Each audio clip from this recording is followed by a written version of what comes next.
My name is Lauren Foster, and today I turned 18, a milestone where I expected at least a call or text marking my step into adulthood. Instead, as I checked my phone during my morning shift, I stumbled onto Facebook and saw the betrayal photos of my entire family throwing a surprise party last night for my sister. The caption screamed, "My dearest baby." I fired off a comment.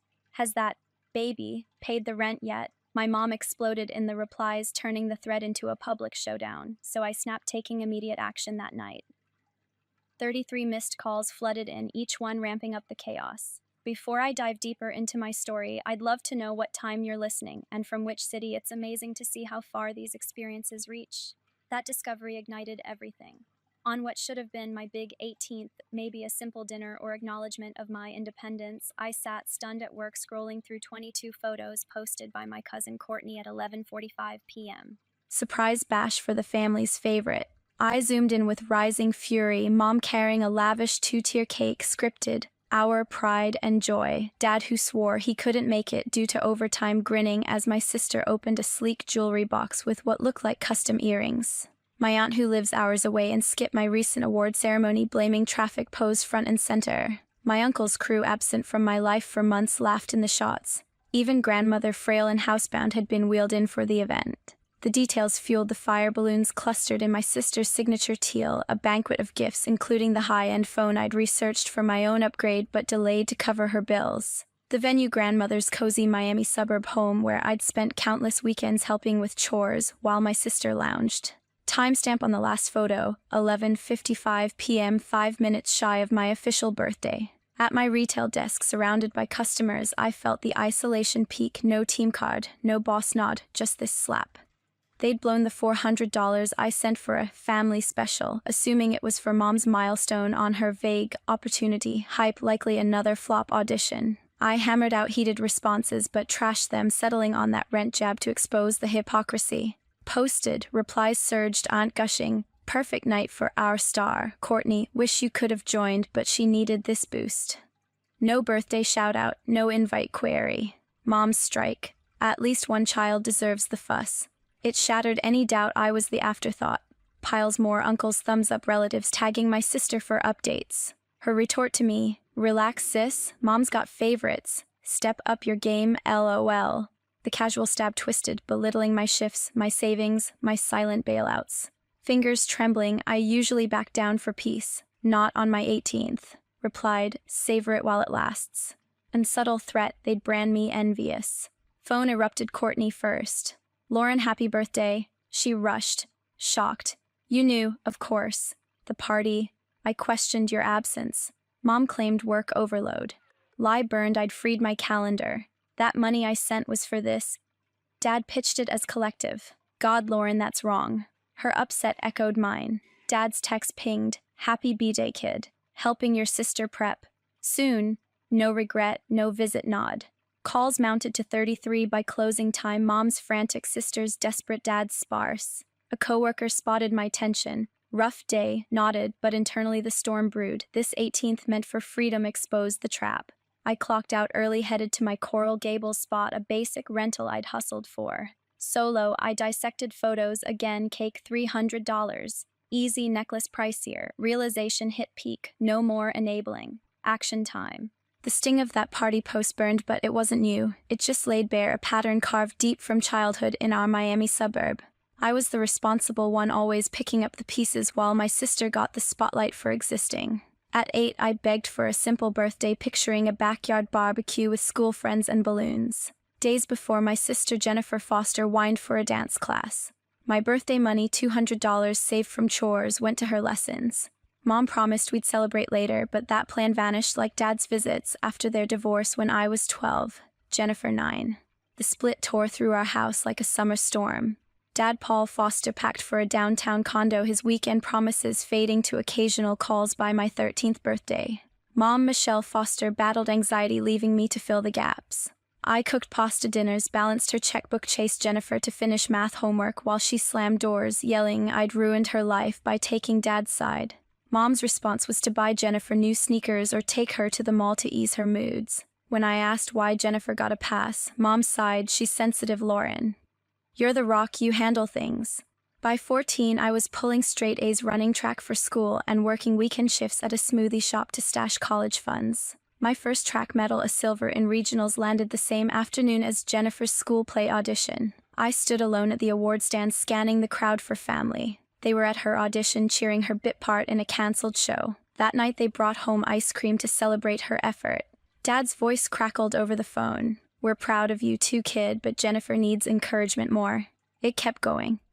At 15, I was the one fixing the garage door when it jammed, calling the electric company to dodge shutoffs because Mom forgot bills. Jennifer skipped classes, partied with friends, and got a new phone for trying harder at school. My straight A report cards were tucked in a drawer while her C average earned a family dinner. When I graduated high school with honors at 17, the ceremony overlapped with Jennifer's dance recital. They chose hers, texting me, "Big congrats, we'll do something soon." Nothing came. I'd swallow the hurt, play the good sister, keep the peace, but each slight stacked up, fueling a quiet anger that simmered under my skin, ready to boil over by my 18th. That simmering resentment from years of being sidelined pushed me into a role I never questioned until recently: family ATM.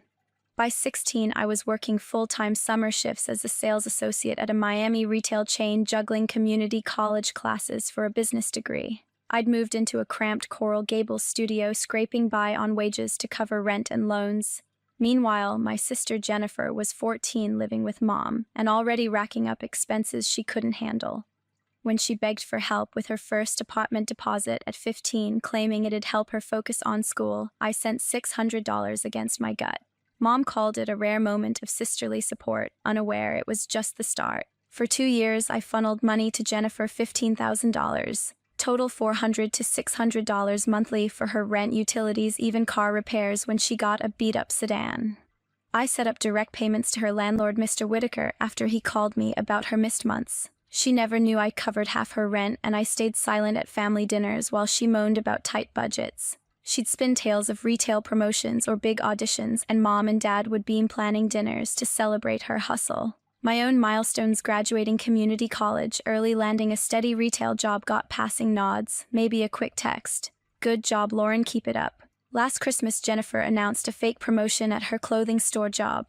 The family toasted her success over turkey at Mom's house. I overheard her later whispering to Mom she'd been fired months earlier for skipping shifts but didn't want to dampen the holiday. I said nothing, even when she texted me days later about a looming electric bill shutoff. I sent $500 thinking it was urgent.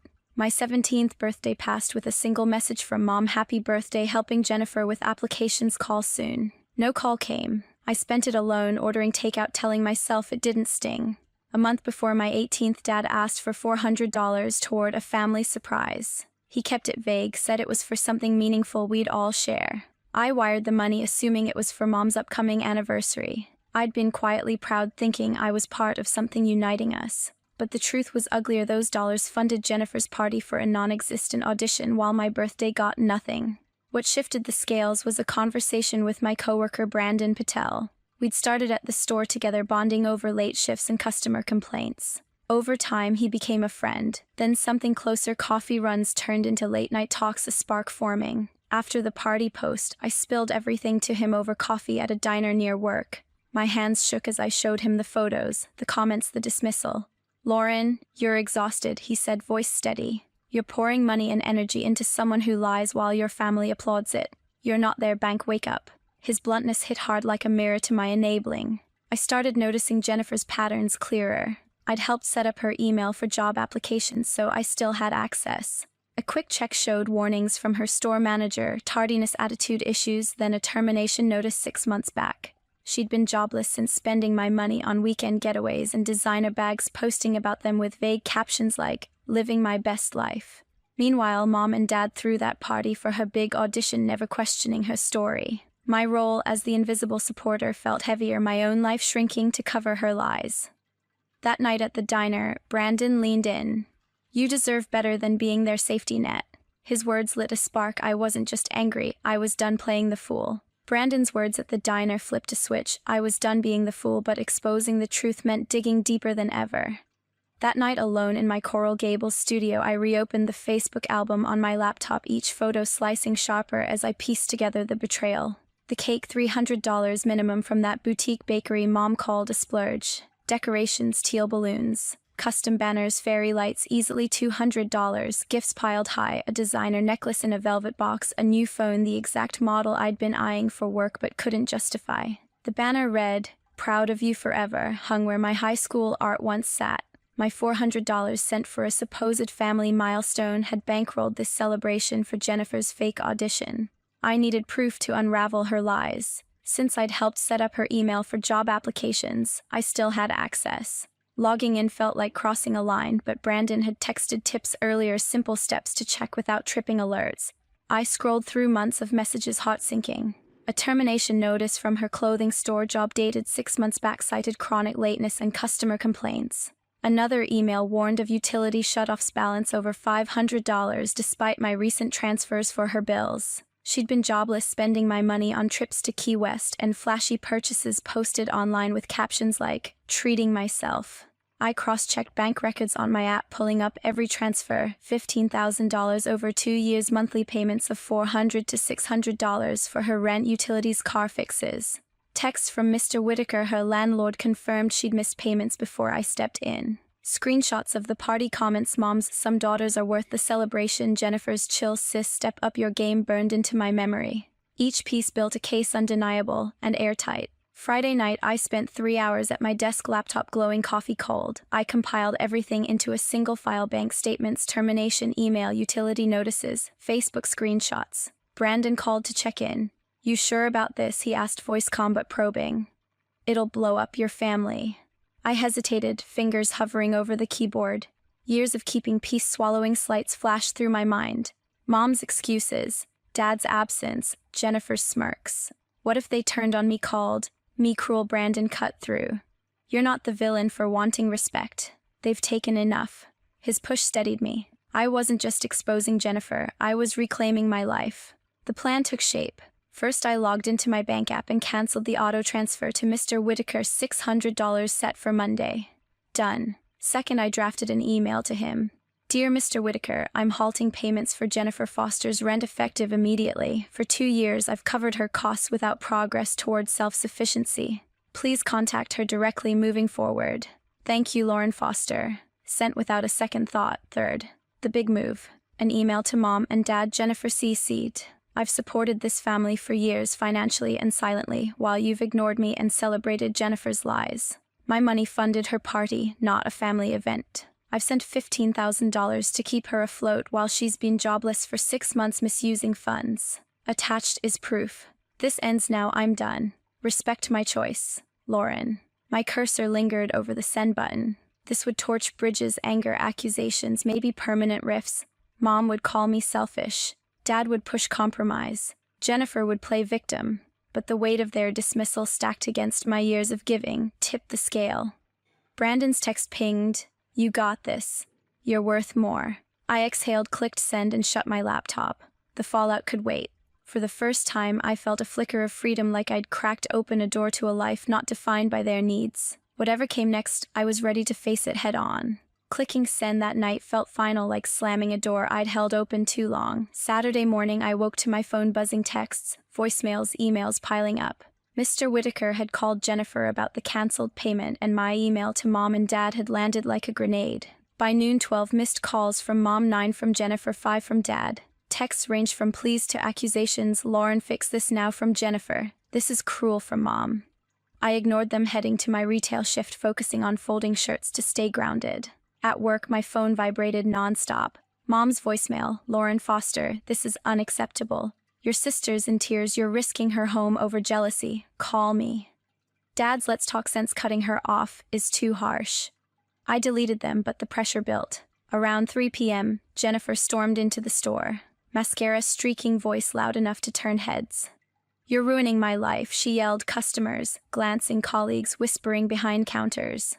"Why would you do this?" I stayed calm, guiding her to a corner.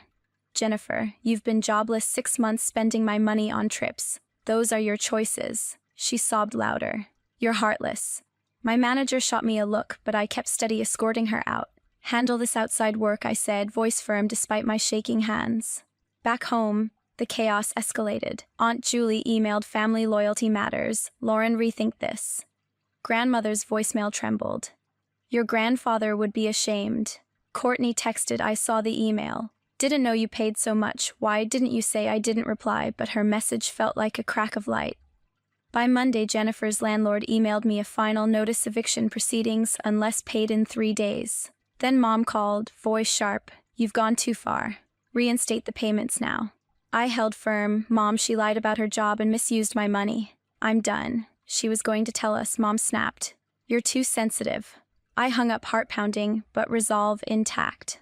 Tuesday night, the storm hit full force. Doorbell rang. Mom, Dad, Jennifer, Aunt Julie, and grandmother stood at my Coral Gables apartment door. I let them in, blocking the urge to shut them out. Jennifer collapsed on my couch, crying dramatically. Mom perched on a chair, glaring. Dad stood stiffly, Aunt Julie beside him. Grandmother clutched her cane, frowning. No one spoke at first. Mom broke the silence.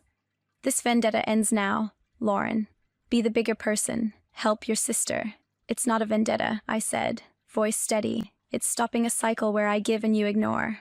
You're making her homeless, Jennifer wailed. You wouldn't be if you'd been honest about losing your job, I shot back. Or used my money for rent instead of Key West weekends. Dad frowned. Jennifer, you said you were still working. She glared at me. It's complicated. They cut hours, then fired me. I've been trying. For 6 months with no results, I said, pulling up the termination email on my phone. Want me to read it? Lateness attitude, let go. Mom cut in. Stop attacking her. You're jealous, always trying to outshine her. Jealous, I said, voice rising. I've paid half her rent for 2 years, $15,000, while you threw her a party with my money and forgot my birthday. Dad shifted. We didn't realize it was your birthday. You forgot your own daughter's. I stared him down. He looked away. Mom pressed. Jennifer needs us more. You've always been fine alone. Because I had to be, I countered. No one else stepped up. This is punishment, Jennifer spat, because Mom and Dad care about me more. The room froze. Her words laid bare the truth. It's not punishment, I said. It's me choosing myself over someone who takes and lies. Aunt Julie chimed in. You're being too harsh. Lauren family sticks together. Courtney, quiet until now, spoke. I read the email, Aunt Julie. Lauren's been covering for years while Jennifer misled everyone. That's not fair. Her support hit deep, but Mom ignored it. You'll restart payments until she's stable, she ordered. We'll acknowledge you more. No, I said, voice like steel. Here's what happens. I'm done funding Jennifer. And I'm moving forward, literally. I've accepted a promotion in our Portland office, full-time sales lead with relocation help. Mom gasped. Portland. You can't leave, you're needed here. That's the point, I said. I've been your backup, not your daughter. No more. Jennifer sobbed. You're abandoning me. You have options, I said. Get a job, a roommate, move back with Mom. That's adult life, the one I've lived while covering yours. Dad tried mediating. Lauren, we've overlooked you, but this is extreme. It's not, I said. It's survival. Mom stood, grabbing her purse. If you walk away, don't expect to come back. I met her eyes. I've never been welcomed, Mom. That's why I'm leaving. They filed out. Jennifer trailing, still crying. Courtney lingered. I'm sorry, Lauren. You're right to stand up. I nodded, door closing behind them. I blocked their numbers, ready for whatever came next.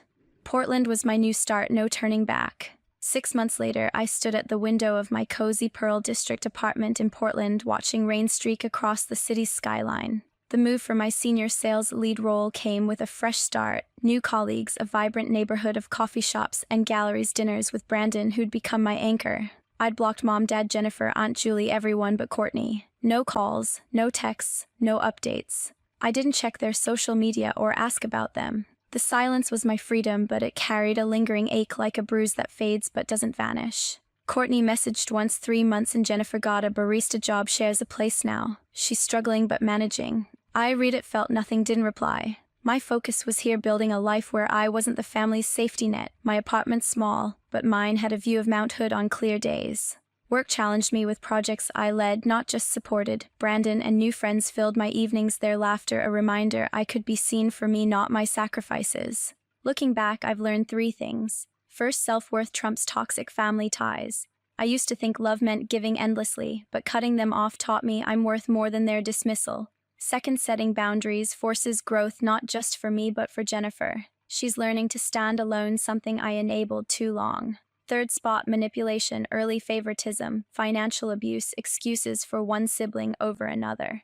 If I'd seen those signs sooner, I might have saved years of pain. Watch for them, constant excuses, unequal praise, demands on your resources. Act before they drain you. This journey wasn't easy. The pain of losing family lingers, a wound that's healing but not gone. But choosing myself brought peace I never knew. If you're stuck in a cycle like mine, know your value. Don't wait for a breaking point to claim it. Thanks for listening to my story. If it hit home, subscribe for more stories about finding your strength and share your experiences in the comments. Your voice matters.